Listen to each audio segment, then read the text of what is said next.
pre-interview banter. So hello guys. You're in The Magicians. Yeah. It has been advertised like the Harry Potter for adults. Would you agree on that? I think there are a lot of similarities. It's young adults learning magic at a magic school, but I think the similarities end there. It's its own thing. Yeah. The novels I think were inspired by Harry Potter and were in the same way that they were inspired by Narnia and by Lord of the Rings and much of the great fantasies that we have today. In so much that we have the characters all the characters in the show have like seen Harry Potter and have read Harry Potter and have read And our Lord of the fans Rings. probably, yeah, absolutely. Yeah, or not.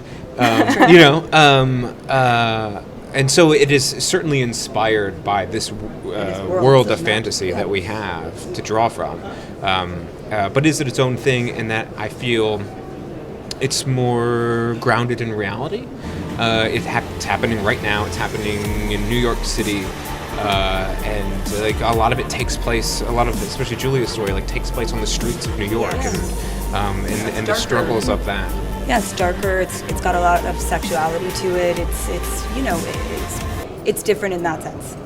Yeah. Do you have a nerdy side? Do you enjoy fantasy? I do. I love fantasy. I mean, I like Princess of the Bride is like my favorite fantasy movie. Yeah. I mean, I've always loved fantasy, and I love especially what fantasy does. The power that it has to be its deception, I guess, is that it takes a wide scope, a broad stroke of genre to look at something very small and specific about what it is to be a human being, something emotional or what have you. And so I think it tricks the audience into self-reflection whilst still being fun. With the framework. Escapism. Yeah, with the framework of escapism to look inward. Exactly. Yeah. The spells are made with hand gestures, really complicated. Do you have tricks to learn that or not? Yeah, we have a choreographer actually. His name's Kevin Lee. He's great, and it's they call it it's a finger tut.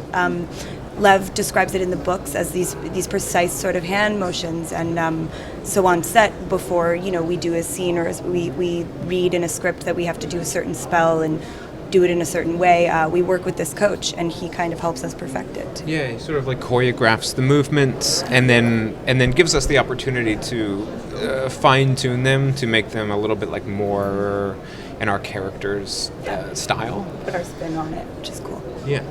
Which discipline would you choose?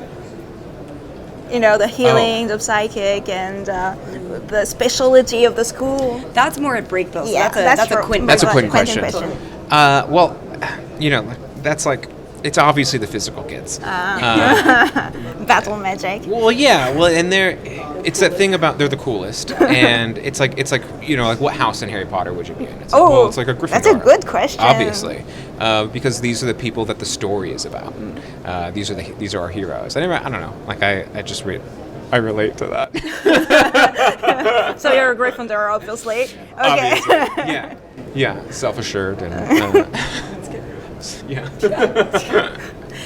Magic separated Julia and Quentin. Do you think it will help them to reconnect? Because right now they're at a place where you don't know if they like each other or not. They trust each other. Yeah, it has to. I think it has to because it's what bonded them in the first place. So to have it, they bonded over these books, Fillory and Further, and it's kind of what created their relationship. And so then to have it turn out to be real, it did break them apart for a little bit. They did get separated, but by the end of season 1, they are brought back together. And season 2, we'll see what happens. Yeah. But I think no matter what, it is a constant through line. I mean, because the show is, about magic, and I think that it will constantly pull them apart and bring them back together because it is their one standing thing that they have, with each other forever. Yeah. And I think certainly they will physically come together. I think their relationship is shifting and won't ever be the same, and it shouldn't. I haven't read the books. Okay. To build your characters, you have read the books. Certainly, yeah. Numerous times. Yeah, and became like very big fans of them, and it became very important, I think, for all of us to like be guarding the source material and be representing it as truthfully as we can. It's something we love, so it's a show made by fans for fans, and hopefully that love kind of comes through. Yeah, Jason brings a copy of the book of whatever scene we're doing to set. Oh, okay. I'm rereading the third book right now. Yeah. We'll see. I'm in the middle of the second right now. Nice. I need to go Again. back and do that. Yeah. Yeah. I think third read through. The mythology is really rich. So which part do you prefer, except for the magic, obviously? But do you have like a favorite item or spell or something like that?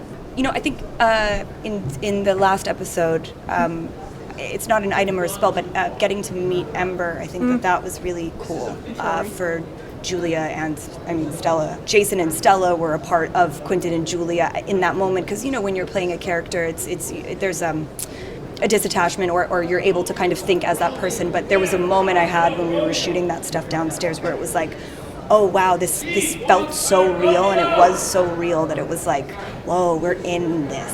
Yeah. You know, it hit me. That's what it was, it hit me. We've always been in it, but it made it just, that's the moment that it hit me big time, which was a very cool thing to play a part of. And he's written in the books, and you'll see, I didn't want to spoil the last episode for you, but it's awesome. It's really cool. It's like real or more real for you. The books are coming to life, and it's amazing. Yeah. The books are coming to life as us, and the Fillory books are coming to life as Quentin and Julia. So that was a moment of like, whoa. Yeah. For me, I was like that. There's a magic button in the book, and in the show, and when they brought the people who make our props are just incredible. Like everything they do, it's just fantastic, and it makes our job so much easier because we don't really have to like play so much pretend. It's like this is the real thing, and it looks and feels magical. And this magic button, I don't want to ruin anything, but it has like a lot of significance. And I don't know, the way they built this thing, it's just like, I saw it for the first time, I just got goosebumps. And so I was like, I made everyone, for our like cast gifts kind of at the end, I made everyone like a little button like on a chain. Necklace. Oh, Yeah. Very cool. So we all had our magic Fillory. Yeah. Thank you very much. Yeah, thank you. Quand on est gosse, on se fait beaucoup de films. On s'imagine un tas de choses. Quentin, vous n'êtes pas fou.